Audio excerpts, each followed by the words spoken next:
నమస్తే శ్రీ వ్లాగ్స్కి స్వాగతం. రేపే వసంత పంచమి. వసంత పంచమి రోజున సరస్వతీదేవిని పూజిస్తారు. ప్రతి సంవత్సరం మాఘమాసంలో శుక్లపక్షం 5వ రోజున వసంత పంచమి వస్తుంది. ఈ రోజున సరస్వతీదేవిని పూజించడం జరుగుతుంది. మీ పిల్లలకు అంటే విద్యార్థులకు చదువుకునే పిల్లలుంటే వారి విద్య కోసం అమ్మవారిని పూజించాలి.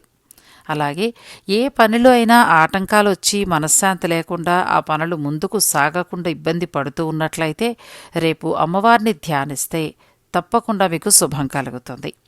ఇక భార్యాభర్తల అన్యోన్యతకు కూడా వసంత పంచమి రోజున ఏం చేయాలనేది కూడా చెప్తాను. ఆ తర్వాత ఉద్యోగస్తులకు కూడా వారి యొక్క కార్యాలయంలో ఆటంకాలుండి ఇబ్బందులు పడుతూ అభివృద్ధి లేక బాధపడుతూ ఉంటే కనుక అమ్మవారిని ధ్యానించుకునే మంచి రోజండి. సంవత్సరంలో ఒక్కరోజు మాత్రమే వస్తుంది వసంత పంచమి.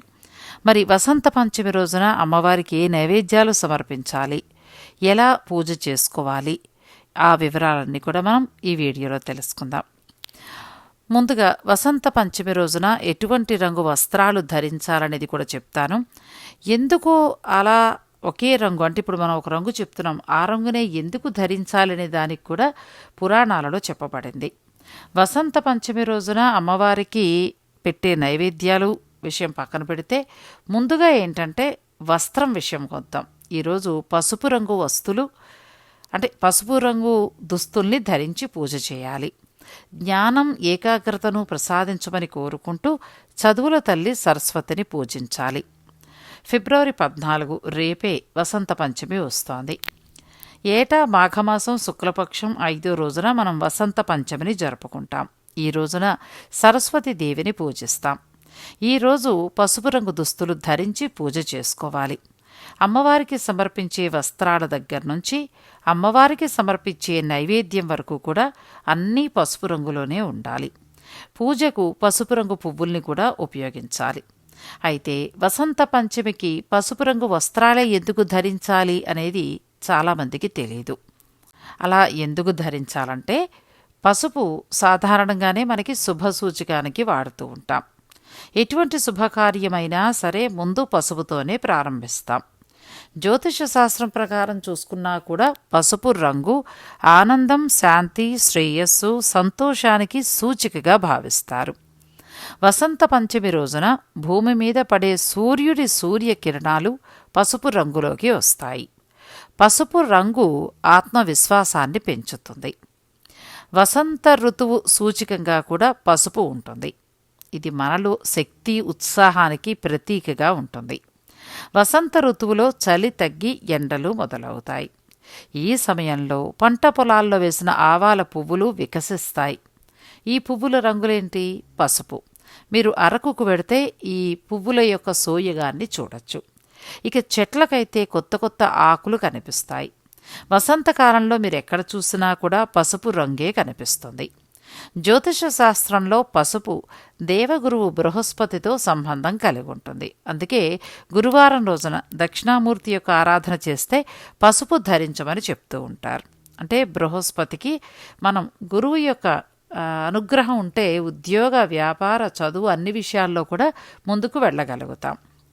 ఇక జ్ఞానం, మేధస్సు వంటి వాటికి గురువుని ప్రతీకగా భావిస్తారు. పసుపు ఎక్కువగా మీరు ఉపయోగిస్తే బృహస్పతి స్థానం బలపడుతుంది. గురుస్థానం బలంగా ఉంటే ఆ వ్యక్తి యొక్క తెలివితేటలు, మేధస్సు అద్భుతంగా ఉంటాయి. అన్నింటా మంచి ప్రావీణ్యం సంపాదించి చదువులో రాణిస్తారు. అందుకే వసంత పంచమి రోజు పసుపు రంగు వస్త్రాలు ధరించటం, పసుపు వస్తువులు దానం చేయటం శుభప్రదంగా భావిస్తారు. ఇక ఆరోగ్యపరంగా మనం చూసుకున్నా కూడా పసుపు ఎంతో మేలు చేస్తుంది. పసుపు రంగు దుస్తులు ధరించి సరస్వతీమాతను పూజిస్తే శుభ ఫలితాలు కలుగుతాయి. మరిక వసంత పంచమి రోజున అమ్మవారికి పెట్టే నైవేద్యాలు కూడా తెలుసుకోవాలి కదా. వసంత పంచమి రోజున సరస్వతీదేవి యొక్క అనుగ్రహం కలగాలి అంటే కొన్ని నైవేద్యాలున్నాయి. ఆ నైవేద్యాలను సమర్పిస్తే వృత్తిలో, చదువులో ఎదురయ్యే ఆటంకాలు తొలగిపోయి అదృష్టం మిమ్మల్ని వరిస్తుంది. అంటే అమ్మవారి యొక్క అనుగ్రహం మనకి లభిస్తుంది. వసంత పంచమి రోజున సరస్వతీదేవితో పాటు శివుడు, విష్ణువుని కూడా పూజిస్తారు. అమ్మవారిని ప్రసన్నం చేసుకునేందుకు పూజ సమయంలో ప్రత్యేకమైన నైవేద్యాలు సమర్పిస్తారు.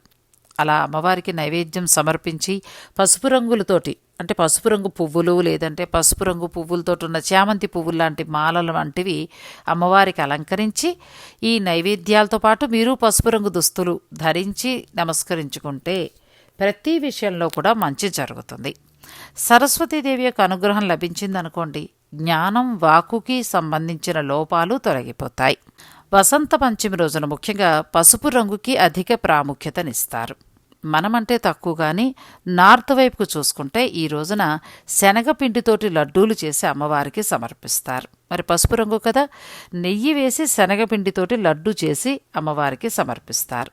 ఇలా అమ్మవారికి నైవేద్యంగా పెట్టడం వల్ల ఏమవుతుందంటే దేవగురువు బృహస్పతి, విష్ణువు అనుగ్రహం కూడా మనకి లభిస్తుంది.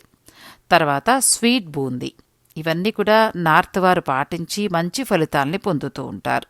వ్యాపారంలో మీకు అభివృద్ధి కావాలి, ఉద్యోగంలో అభివృద్ధి కావాలి అని అనుకుంటే మాత్రం ఈ రోజున, అంటే వసంత పంచమి రోజున నేను చెప్తున్న ఈ నైవేద్యాల్ని అమ్మవారికి సమర్పించండి. తప్పకుండా మీకు మంచి జరుగుతుంది. అయితే ఒక 5 రకాల ప్రసాదాలు అయితే ఉంటాయి. శనగపిండి లడ్డు, స్వీట్ బూందీ, మాల్పువ, పరమన్నం, రాజభోగ్, వీటిలో ఏదైనా పర్వాలేదు. మనకి ఎక్కువగా ఏంటంటే పరమాన్నం చేస్తూ ఉంటాం. పాలు, వెన్న, నెయ్యి అంటే అమ్మవారికి చాలా ఇష్టం. అందుకే వసంత పంచమి రోజున బెల్లం వేసి పరమాన్నం చేసి సమర్పించాలి. ఈ బెల్లంలో ఏం చేస్తారంటే కుంకుమ పువ్వు, డ్రై ఫ్రూట్స్ వేసి చాలా రుచికరంగా తయారు చేసి అమ్మవారికి నైవేద్యంగా సమర్పించండి. తప్పకుండా అమ్మవారి యొక్క దయ మీ పైన ఉండడం అనేది జరుగుతుంది. అలాగే మీకు అన్ని విధాలా కూడా మంచి జరుగుతుంది. ఈ వసంత పంచమి రోజున చెప్పిన ఈ చిన్న చిన్న పరిహారాలు, అమ్మవారికి చక్కగా పసుపు పూలతో అలంకరించడం, అలాగే అమ్మవారికి ఇష్టమైన నైవేద్యం పరమాన్నం చేసి నైవేద్యంగా సమర్పించటం, మీరు పసుపు రంగు దుస్తులు ధరించటం, అంతే. ఈ చిన్న చిన్న పరిహారాలు చేసుకుంటే మీకు తప్పకుండా శుభం కలుగుతుంది. మరి ఇటువంటి చిన్న చిన్న పరిహారాల కోసం ఛానల్ని మీరు సబ్స్క్రైబ్ చేసుకోండి. ఈ వీడియోని లైక్ చేసి షేర్ చేయటం మాత్రం మర్చిపోకండి. మరొక మంచి వీడియోతోటి మళ్ళీ కలుసుకుందాం. నమస్తే.